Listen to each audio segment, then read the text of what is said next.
प्रिय बंधुगण आज आम जाना इंग्लिश आल्फाबेट क्या कह जाए इंग्लिश लेटर्स क्या कह जाए ए विषय रे संपूर्ण कॉन्सेप्ट क्लियर आज हम तेणु चलतु आम गोटे पर गोटे को आलोचना करवा।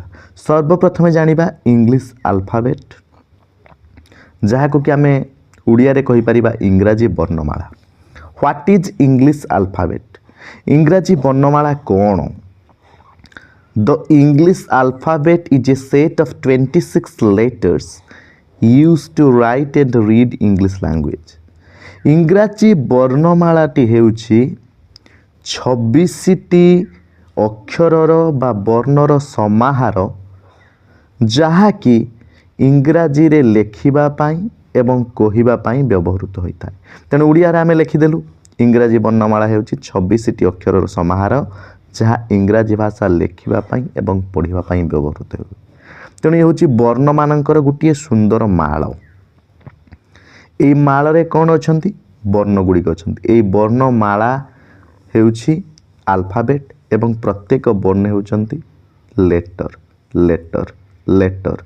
तेणु ये लेटर मानक नहीं जो वर्णमालाटी सृष्टि है ये वर्णमालाटी को आमे कहू आल्फाबेट इंग्राजी रे।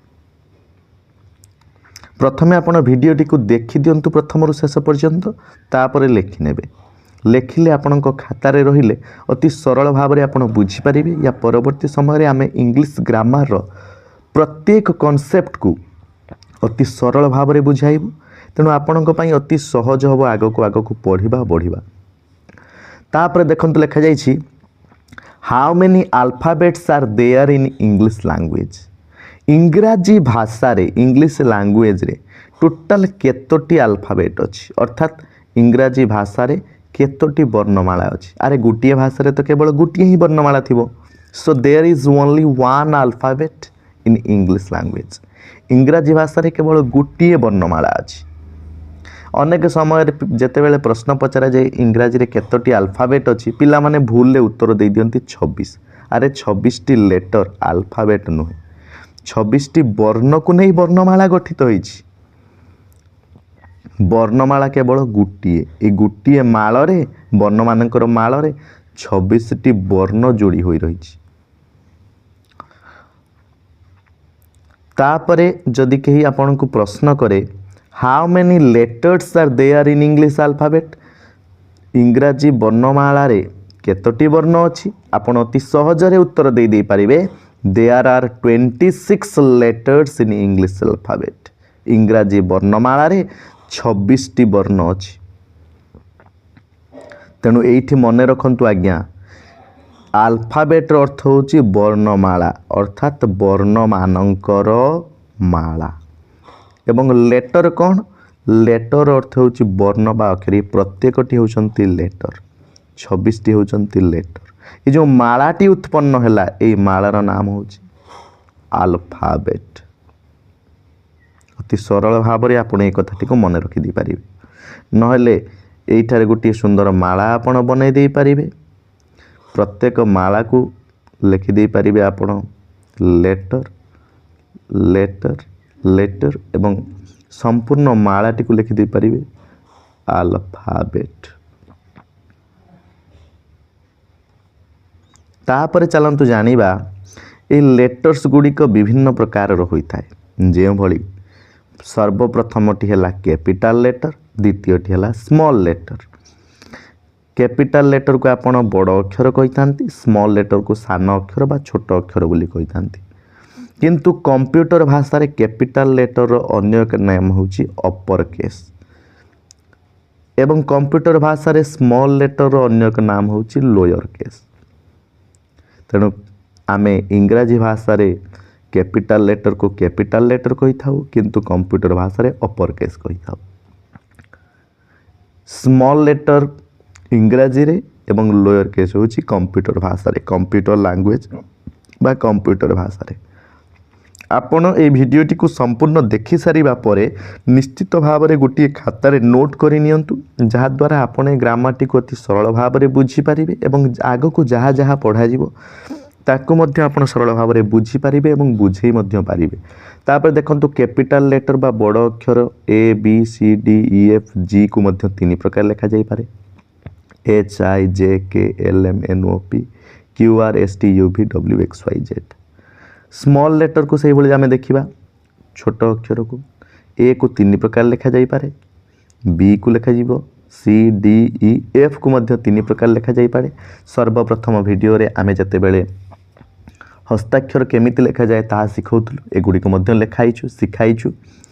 जी को 3 प्रकार लिखा जाई पारे, HIJKL को 2 प्रकार लिखा जाई पारे, MNOP पी को 2 प्रकार लिखा जाई पारे, स्मॉल पी को, क्यू को मध्य 2 प्रकार लिखा जाई पारे, आर को 2 प्रकार लिखा जाई पारे, एस को मध्य 2 प्रकार लिखा जाई पारे, TUVW को 2 प्रकार लिखा जाई पारे, एक्स को 3 प्रकार लिखा जाई पारे, वाई को मध्य 4 प्रकार लिखा जाई पारे एवं जेड को 2 प्रकार लिखा जाई पारे। तेणु आपण माने एगुडी को नोट करी निश्चित भाव में रखिबे, जहा द्वारा ए ग्रामर रे आपण पिला मन को संपूर्ण भाव में क्लियर कर दे परिबे। तापरे देखंतु what is the English alphabet used for. इंग्राजी भाषार जो वर्णमाला अच्छी ताको काहे की व्यवहार करा जाए। English alphabet is used to form words, write sentences and read and write in English। इंग्राजी अल्फाबेट को व्यवहार करा जाए शब्द गठन करिया पई, फॉर्म माने गठन करिबा, वर्ड्स माने शब्द गठन करिया पई, राइट सेंटेंसेस, राइट रे अर्थ होची लेखिबा, सेंटेंसेस वाक्य अर्थात वाक्य गुडी को लेखिबा पई मध्य व्यवहार करा जाए। तृतीय रे हला read and write in English, इंग्राजी भाषा रे पढ़िबा पई एवं लेखिबा पई। तेणु आपण माने एगुडी को नोट करि नियंतु, एगुडी को निश्चित भाव में आपणकर ग्रामर रे आपण को स्ट्रांग कर दबो। तापरे लेटर्स रो प्रकार भेद, लेटर्स गुडी को साधारणतः 2 प्रकार रो। The alphabet is divided into 2 types. इंग्राजी वर्णमाला को 2 भाग रे विभक्त करा जाए। सर्वप्रथमटी होची भावेल बा स्वर वर्ण, द्वितीयटी होची कॉन्सोनांट बा व्यंजन वर्ण। भावेल केतोटी अछंती आज्ञा 5टी, कॉन्सोनांट केतोटी अछंती 21टी। तेने vowel 5टी cone cone, A E I O you. आपण माने जदि न जानि छंती लेखि नियंतु, जदि जानि छंती भारी भलो कथा, ताको केवल लेखि नियंतु। तापरे जदि आमे देखिबा कॉन्सोनांट्स, कॉन्सोनांट गुडी को अछि 21टी। कोन कोन, B C D F G H J K L M N P Q R S T V W X Y Z.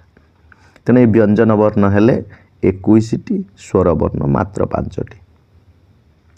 ये कथा को निश्चित भाव में आपण जानतु। जदि आपण जानिले नोट करि नियंतु। या परवर्ती वीडियो रे आमे देखिबा कैपिटल लेटर को केमिति व्यवहार करा जाए। तापर वीडियो लिखिबा स्मॉल लेटर को केमिति व्यवहार करा जाए, कारण एई गुडी करे पिला माने बहुत भूल करि थांती। आपण जदि ए वीडियो रु किछि नूतन कथा शिखिले ताहले ए वीडियोटी को अन्य मानक सहित शेयर करंतु एवं परवर्ती वीडियो को निश्चित भाव में अपेक्षा करंतु।